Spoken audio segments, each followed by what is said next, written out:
กระทรวงการเงินได้จัดพิธีมอบหับงานถุดหลงหันหัวหน่วยวิสาหกิจที่ศูนย์กลางคุ้มครองจำนวนทั้งหมด46หัวหน่วยให้แขวงเวียงจันทน์เป็นผู้จัดตั้งปฏิบัติ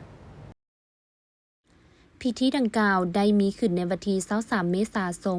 2565ที่สโมสรโรงว่าการเมืองเวียงคำโดยมีท่านผู้วงศ์กิตตวงศ์รองรัฐมนตรีกระทรวงการเงินท่านภูธนูเพชรไสสมบัติรองเจ้าแขวงเวียงจันทน์มีท่านวอนวรสารหัวหน้าแผนกการเงินแขวงพร้อมด้วยบรรดาหัวหน้ากรมจากกระทรวงแผนกการอ้อมขังแขวงและบรรดาหัวหน่วยวิสาหกิจเข้าร่วมในพิธีท่านภูธนูเพชรไสสมบัติกล่าวว่าการมอบหับหัวหน่วยวิสาหกิจที่ศูนย์กลางคุ้มครองจำนวน46หัวหน่วยในเถื่อนี้เป็นการปฏิบัติตามแนวทางของพรรคในการสร้างเศรษฐกิจเอกราชเป็นเจ้าตนเองอยู่ขันท้องถิ่นให้ปรากฏผลเป็นจริงซึ่งจะเป็นการประกอบส่วนเฮ็ดให้แขวงเวียงจันทน์กลายเป็นแขวงสมดุลระหว่างรายรับและรายจ่ายซึ่งในระยะเวลาที่ผ่านมาแขวงเวียงจันทน์สามารถเก็บรายรับได้ประมาณปีละ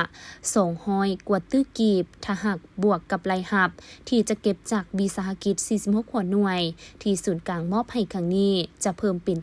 970ตื้อกว่ากีบ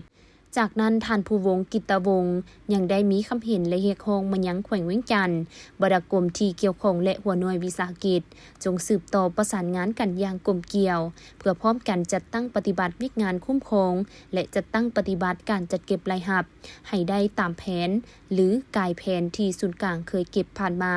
เพื่อเฮ็ดแนวใดเฮ็ดให้แขวงเวียงจันทน์เป็นแขวงสมดุลด้านรายรับและรายจ่ายก้าวไปถึงการเกินดุลทั้งเป็นการปฏิบัติแนวทางของภาคในการสร้างเศรษฐกิจเอกราชเป็นเจ้าตนเองในต่อหน้า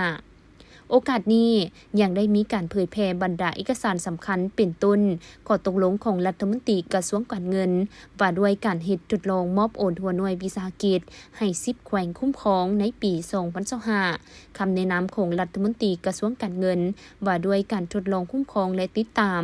การมอบหัวหน่วยวิสาหกิจที่ศูนย์กลางคุ้มครองให้10แขวงปี2025ติดพันกับการเก็บรายรับและติดพันกับเวียกงานงบประมาณและเผยแพร่คำสั่งของท่านนายกรัฐมนตรีเลขที่06/ดย.ลงวันที่7มีนาคม2025ว่าด้วยการติดตามกฎกาและแก้ไขปัญหาแห่ค้ำตกโคนหินและทรายตามบรรดาสายน้ำห้องห้วยและการคุ้มครองการขุดค้นแห่ธาตุต่างๆในขอบเขตทั่วประเทศ